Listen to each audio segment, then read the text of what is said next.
আজকে সকালবেলায় ঘুম থেকে উঠে একটা বড় ধাক্কা খেলাম। সেটা হলো প্রথমেই ফেসবুক খুলতে প্রথম যে ছবিটা আসলো একটা ভিডিও।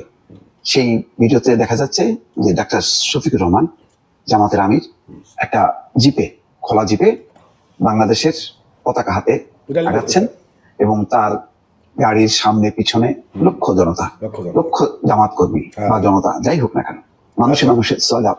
একটু ধাক্কা লাগলো এই কারণে যে হয়তো এটা স্বাভাবিক ছিল, এমনটাই হওয়ার কথা। বাংলাদেশের বিজয় দিবসে সকল রাজনৈতিক দল মত সবাই আজকে এখানে শরিক হবে, বিজয় দিবসকে উদযাপন করবে এবং স্বাধীনতার বিপক্ষে কোনো শক্তি থাকবে না, এটাই হচ্ছে বড় বিজয়। আমার কাছে ধাক্কাটা এটাই লাগলো যে জামাত ইসলাম গত 15 বছরে এরকম র্যালি করার সাহস পায়নি বা সুযোগও ছিল না। তারা আরো আগে করছে কিনা আমি জানি না, আমার মনে পড়ে না, কিন্তু আজকে তারা প্রমাণ করার চেষ্টা করছে যে তারা বাংলাদেশের স্বাধীনতাকে, মুক্তিযুদ্ধকে, বিজয়কে মেনে নিয়েছে। যে দৃষ্টিকোণে থাকুক না কেন, যে দৃষ্টিভঙ্গি থাকুক না কেন, এটা মেনে নিয়েছে। এটা তাদের নিঃসন্দেহে একটা বড় বিজয়। আর ধাক্কার কথাটা বললাম এই কারণে, স্বাভাবিকভাবে এটার মূল উত্তরসূরি হওয়ার কথা ছিল আওয়ামী লীগের। সেই আওয়ামী লীগের কোনো র্যালি নেই, কোনো বার্তা নেই, কোনো চিহ্ন পর্যন্ত বাংলাদেশে নাই। এমন একটা রাজনীতি তারা করলো, অথবা পরিস্থিতি এমন একটা সৃষ্টি হলো, আজকে আওয়ামী লীগের 5টা লোক নেই যে বিজয় পতাকা তুলে ধরে রাজপথে মিছিল করবে। দেখেন, যেই জামাত ইসলাম বাংলাদেশের মুক্তিযুদ্ধ স্বাধীনতার বিরুদ্ধে লড়াই করেছে, যাদেরকে বলা হয় স্বাধীনতা বিরোধী শক্তি, এখনো বাংলাদেশের প্রধান রাজনৈতিক দল বিএনপি সেটা মনে করে এবং সেটাই বলছে মুক্তিযুদ্ধের পরাজিত শক্তি। এটা আওয়ামী লীগও বলে, বিএনপিও বলে, আর অনেকগুলো রাজনৈতিক দল বলে। আজকে তারা বিজয় পতাকা হাতে নিয়ে রাজপথে মিছিল করছে। একেবারে সমুদ্র, শুরু দেখা যায় না, শেষ দেখা যায় না, মাঝখানে জামাতের আমির। অথচ এই দলটা ইতিহাসে একেবারে প্রতিষ্ঠিত যে তারা স্বাধীনতা মুক্তিযুদ্ধের বিরোধিতা করেছিল। আজকে তারা বিজয় উদযাপন করছে, কিন্তু যাদের বিজয় উদযাপন করার কথা সেই আওয়ামী লীগ আজকে নেই। ভুল রাজনীতির কি পরিমাণ খেসারত দিতে হয়, কি পরিমাণ দুর্ভাগ্য তৈরি হয়, আজকে এটা তার পরিণতি। অথচ ধাপে ধাপে ধাপে আওয়ামী লীগ কিন্তু এরশাদ বিরোধী আন্দোলন, আবার পুনর্জীবিত হবার পর প্রয়াত প্রেসিডেন্ট জিয়াউর রহমানের সময়, আবার যেই 75-এর 15ই আগস্টে যে ধস নেমেছিল, নিশ্চিহ্ন হয়েছিল, সেখান থেকে তারা আবার জিয়াউর রহমানের হাত ধরে কিন্তু আবার পুনর্জীবন পেল। সেখান থেকে ধাপে ধাপে তারপর শেখ হাসিনার নেতৃত্বে মানে অনেক চড়াই উতরাই পার হতে হতে তারা আসছিল, আগায় আসছিল। কি হলো?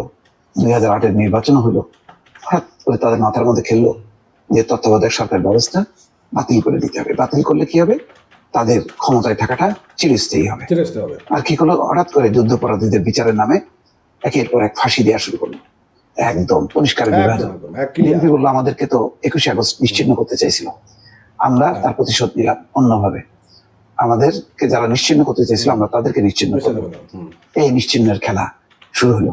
অথচ 21শে আগস্টের এই মর্মান্তিক ঘটনার পর আওয়ামী লীগ যদি রাজনৈতিকভাবে সিদ্ধান্ত নিত যে তারা মুক্তিযুদ্ধের দল, তারা স্বাধীনতার পক্ষের একটা শক্তি, তারা গণতন্ত্রে বিশ্বাস করে, তারা মানুষের অধিকারে বিশ্বাস করে, সুতরাং আমাদের বিপক্ষে যারা আছে তারা হচ্ছে নিশ্চিহ্নের রাজনীতি করে, অস্ত্রের রাজনীতি করে, ক্ষমতার রাজনীতি করে, তারা বাংলাদেশের মানুষের আসল শক্তি না, দেশপ্রেমিক শক্তি না। এটা যদি রাজনৈতিকভাবে তারা প্রচার প্রপাগান্ডা চালিয়ে যদি মানুষের মনটা জয় করত, তাহলে আজকে তাদের এই পরিণতি হতো না। তারা কি করলো? খুব কৌশলে আইন আদালতের উপর সওয়ার হলো, মানুষকে বোঝানোর চেষ্টা করলো যে আইন আদালত বিচার করছে। তা আইন আদালত তো এখনো বিচার করছে, শেখ হাসিনার মৃত্যুদণ্ড দিছে না, সেই আইন আদালতকে মানে আওয়ামী লীগ মানে না। তো তাদের আমলের আইন আদালত কেন মানবে? মানবে না। কোন রাজনৈতিক সরকার যখন প্রতিপক্ষের বিচার করে, সেটা একটা রাজনৈতিক প্রতিহিংসা হয়, সেটা একটা রাজনৈতিক একটা বিবেচনা আসে, সেটা আর আইনি বিচার হয় না, অপরাধীদের বিচার হিসেবে প্রতিপন্ন হয় না। আজকে দেখেন, কৌশলে চালাকি করতে যে এমন ধরা খাইলো, একের পর এক 3টা নির্বাচন, জাল জালিয়াতি, ওপেন জালিয়াতি, কারোর কথা শুনবো না, শুধু ভারতের সাপোর্ট নিয়ে আগাইতে গেল। ভারত তো বুঝলো না, একটা পরামর্শ দিতে পারতো, ভারতের যে ক্ষমতায় যারা আছে এই মোদী সরকার, এরা হলো বোধবুদ্ধিহীন ধর্মান্ধ রাজনৈতিক দল, ওরাও এক ধরনের ফ্যাসিস্ট। তো ফ্যাসিস্টে মিলে গেল, তারাও মনে করলো যে বাংলাদেশেও একটা ফ্যাসিস্ট শাসন করলে তারা আমাদের পদানত থাকবে, ইচ্ছা মতো আমরা ব্যবহার করতে পারবো। এইটাই ভুল। এই রাজনৈতিক ম্যাচুরিটিটা আওয়ামী লীগ শো করতে পারেনি। আর আওয়ামী লীগের লোকজন, আওয়ামী লীগের বুদ্ধিজীবী সম্প্রদায় সবাই হঠাৎ করে যেন কেন বোবা হয়ে গেল। যা হাসিনা বলে তাই সঠিক। তারা ক্ষমতার স্বাদ পেল, টাকা পয়সার স্বাদ পেল, সব চুপসে গেল। আর হাসিনা তখন ভুল করতে থাকলো। ভুল করতে করতে আজকে এমন পরিণতি, স্বাধীনতার আজকে 54-55 বছর এসে বিজয় দিবসে জামাতের আমির ঢাকার রাজধানীতে, ঢাকার রাজপথে খোলা জিপে করে বাংলাদেশের পতাকা হাতে নিয়ে আগায় চলছে। আর হাসিনা দিল্লিতে একটা অন্ধ ঘরে চুপচাপ বসে বসে।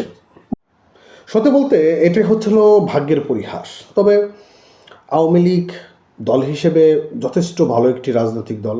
71-এ স্বাধীনতার সংগ্রামের পিছনে অবদান রয়েছে। আর শেখ হাসিনা তিনি ফ্যাসিস্ট হয়েছে, ফ্যাসিস্ট হওয়ার পিছনে অনেকগুলো কারণ রয়েছে। হ্যাঁ, তবে ফ্যাসিস্ট হওয়া কিন্তু মোটেও ঠিক নয়। তো আরও কথা হচ্ছে যে